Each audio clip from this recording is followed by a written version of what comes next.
Uang dermanya dikirim. Jadi kalau nggak nikmat utangan, habis derma dikirim. Kalau umat Islam tidak, dibuat kotak amal, lubangnya kecil, kita mau curi bagaimana? Makanya masjid lama dibangun. Amin ya rabbal alamin. Bukan seribu-seribu, tidak ada juru selamat. Cari selamat masing-masing. Kemarin saya dengan kota Membaru ada orang minta bantuan gereja di jalan, pembangunan gereja. Saya katakan tidak ada uang katanya. Oh tak apa-apa Pak, enggak. Tapi saya mau kasih di sini dengan diri. Begitu dia baca begini, oh tidak ada itu. Gimana pemus besar begitu? Habis kasih saya langsung tancap, 100 km per jam. Pegang pakai motor dan apa? Insya Allah ini kebenaran sih. Tidak usah pakai calon. Umat Islam tidak satu shop, Muhammadiyah, NU satu masjid. Allahu Akbar. Bismillahirrahmanirrahim. Alhamdulillahi Rabbil Alamin. Ar-Rahmanir Rahim Maliki Yawmiddin. إياك نعبد وإياك نستعين اهدنا الصراط المستقيم صراط الذين أنعمت عليهم غير المغضوب عليهم ولا الضالين آمين. Sama-sama tidak tahu mana NU mana Muhammadiyah. Sama. Tapi ente tahu di Kristen. Kristen terus dihajar. Tidak ada yang lain-lainnya. Saya lebih Kristen. Di Kristen begini. Yesus berdoa begini. Katanya. Ini kalau kita punya Kristen tidak pernah pasti. Katanya. Abinus 11 sama dia. Ini katanya dalam susah sih. Kalau saya bahasa Ibrani susah sih. Karena pendeta-pendeta itu tidak tahu bahasa Ibrani. Ini saya jujur. Menurut teologi Kristen, kitab Perjanjian Lama dari Bereshit dan Malaki, dari kitab Kejadian sampai dengan Maleakhi itu katanya menggunakan bahasa Ibrani. 39 kitab. Perjanjian Baru New Testament dari Matius sampai dengan Apokalipsis katanya 27 kitab menggunakan bahasa Yunani. Dua bahasa ini saya kuasai, insya Allah. Abjadnya Ibrani, Alef Bet Gimel Dalel. Hewau sayın kenetiyot taklamet mengun sanet. Ahin bet syarih operasi syun tahu. 22 abjad dari abjad Arami atau sekarang Arami modern yaitu abjad Arabi bahasa Arab dihilangkan 7 abjad. Kemudian bahasa Yunani alfa, beta, gamma, delta, theta, theta, iota, kappa, lambda, mu, omikron, pi, c, tetapi omega. Itu 24 abjad tidak pernah terdapat huruf Christ, C. Dalam Ibrani tidak pernah ada kristokrasi. Kristokrasi bagi dua kata. Kristo adalah Kristus, Krator adalah pemerintah. Jadi tidak benar. Orang Yahudi dalam pengakuan sembahnya, ibadatnya mengatakan Shema Yisrael, Yahweh Elohim, Yahweh Ehad. Ketahuilah Israel, Allah Yahweh dan Yahweh Ehad. Walaupun Yesus Syirah, tidak benar Yesus Kristus di sana. Tapi kasihan orang Kristen. Saya tegas dan keras telah menyampaikan orang Kristen tak boleh tersinggung. Kalau mereka ingin menjiwai Islam, masuklah.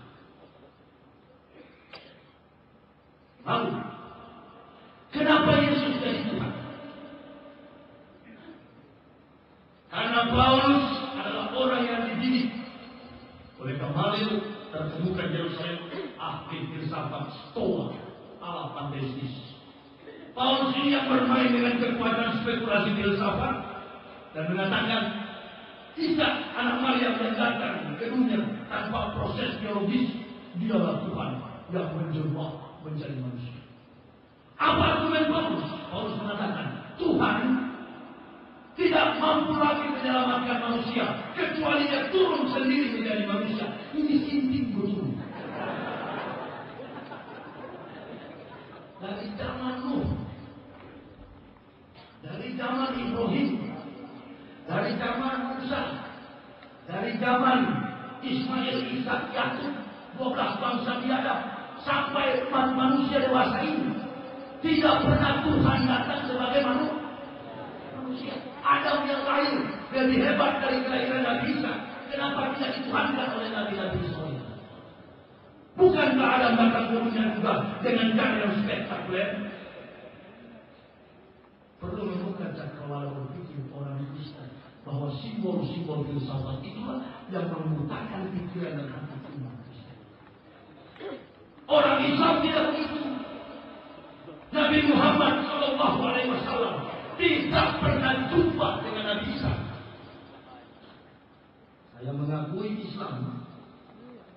Jarak antara Nabi Musa dengan Nabi Isa 3.500 tahun. Jarak antara Isa dengan Muhammad 576 tahun. Kapan Rasul pernah jumpa dengan Isa, lalu Isa mengatakan, "Mat, gak baik."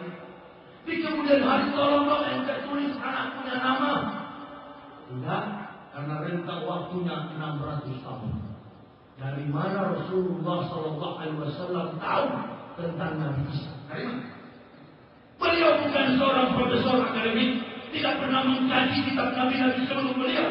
Beliau orang yang terbatas dalam membaca dan menulis, yang dikenal sebagai orang yang jujur dan tidak pernah berbohong. Itulah Ahmad bin Abdullah. Dalam catatan kitab Yahudi jelas sekali namanya Ahmad bin Abdullah. Dan orang Yahudi marah sama Nabi Isa karena Nabi Isa mengatakan akan datang Nabi Muhammad Sallallahu Alaihi Wasallam. Begini, di kitab suci Kristen ada, di dalam Al-Quran dirumuskan ada. Dalam Yohanes 14 ayat 15 sampai 17 itu jelas sekali.